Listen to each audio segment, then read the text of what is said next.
Dalam video hari ini, kami ingin melihat secara singkat asal-usul dan penyebab utama keretakan yang terus berlanjut antara Israel dan Palestina. Asal mula masalah.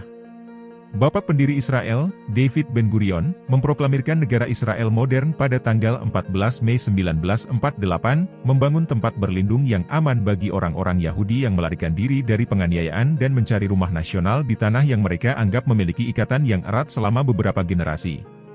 Rakyat Palestina menyesali pendirian Israel sebagai sebuah bencana, yang berakibat pada perampasan hak milik mereka, dan menghalangi impian mereka untuk menjadi negara mereka sendiri. Dalam perang yang terjadi setelahnya, sekitar 700.000 warga Palestina, setengah dari populasi Arab, dari wilayah Palestina yang dikuasai Inggris, melarikan diri, atau diusir dari rumah mereka, berakhir di Yordania, Lebanon dan Suriah, serta di Gaza, tepi barat, dan Yerusalem Timur.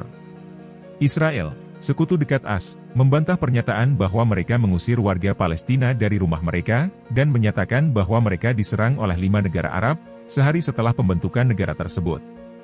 Pada tahun 1967, Israel melakukan serangan pendahuluan terhadap Mesir dan Suriah, meluncurkan perang 6 hari. Setelah itu Israel akhirnya merebut dan menduduki tepi barat, Yerusalem Timur Arab, yang direbutnya dari Yordania, dan dataran tinggi Golan di Suriah sejak saat itu. Pada tahun 2002, sebuah rencana Arab menawarkan Israel hubungan normal dengan semua negara Arab dengan imbalan penarikan penuh dari wilayah yang mereka rebut dalam Perang Timur Tengah tahun 1967, pembentukan negara Palestina dan solusi yang adil bagi pengungsi Palestina, dan sejak itu semua upaya perdamaian terhenti. Akibat perselisihan antara kedua belah pihak, akibat rumusan perdamaian yang membayangkan negara Palestina didirikan di wilayah yang direbut Israel pada tahun 1967. Namun sebelum kita melanjutkan, kita perlu memahami peran Hamas dalam semua ini. Yang kini membawa kita pada pertanyaan, bagaimana Hamas bisa muncul? Hamas dibentuk pada akhir tahun 1987, pada awal pemberontakan Palestina pertama. Akarnya berasal dari Ikhwanul Muslimin cabang Palestina, dan didukung oleh struktur sosiopolitik yang kuat di wilayah Palestina.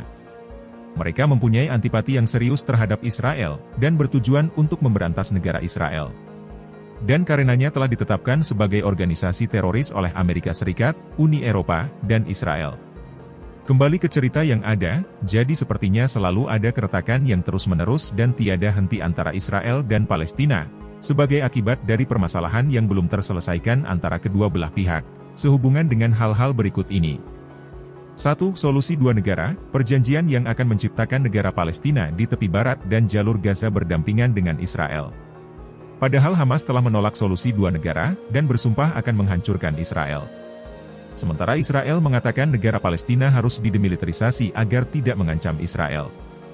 2. Pemukiman, sebagian besar negara menganggap pemukiman Yahudi yang dibangun di tanah yang diduduki Israel pada tahun 1967 adalah ilegal.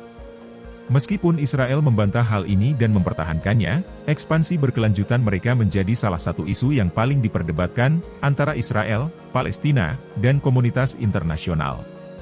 3. Perjuangan untuk Yerusalem, Palestina menginginkan Yerusalem Timur, yang mencakup situs-situs suci bagi umat Islam, Yahudi dan Kristen, menjadi ibu kota negara mereka. Sementara Israel mengatakan Yerusalem harus tetap menjadi ibu kotanya yang tak terpisahkan dan abadi. 4. Pengungsi, saat ini sekitar 5,6 juta pengungsi Palestina, sebagian besar merupakan keturunan mereka yang melarikan diri pada tahun 1948, tinggal di Yordania, Lebanon, Suriah, tepi barat yang diduduki Israel, dan Gaza.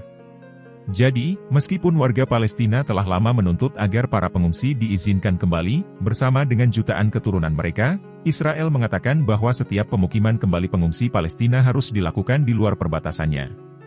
Meskipun ada banyak permasalahan kecil lain yang harus dipertimbangkan, namun keempat permasalahan ini adalah permasalahan utama yang harus segera ditanggapi dengan serius jika ingin ada perdamaian sejati di antara orang-orang ini.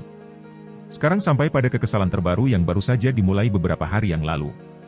Saat itu sekitar pukul 6.30 pagi pada hari Sabtu tanggal 7 Oktober 2023, dengan tindakan yang sangat berani, pejuang Hamas, dengan rentetan ratusan roket, menyerang sekitar 50 pos militer Israel di sepanjang perbatasan, dan setelah mereka menetralisirnya, mereka berhasil untuk menerobos tembok dan pagar, dan berbondong-bondong masuk ke Israel, dan dalam waktu 1 atau 2 jam, lebih dari 200 nyawa hilang, dan begitu banyak yang diculik, dan dibawa kembali ke jalur. Gaza, dan ini termasuk perempuan, anak-anak, orang lanjut usia, dan bahkan termasuk beberapa personel militer juga. Dan hal ini menyebabkan Israel menyatakan perang terhadap mereka, membombardir mereka dengan roket dan rudal canggih yang jumlahnya tidak terbatas, dan sejauh ini masih semakin kuat, yang semakin memperumit hubungan yang sudah tegang antara kedua belah pihak. Dan itulah ceritanya sejauh ini. Dan dengan ini kita sampai pada akhir video ini untuk saat ini. Silakan tinggalkan 1 atau 2 komentar di bagian komentar di bawah, dan silakan berlangganan saluran ini saat Anda melakukannya.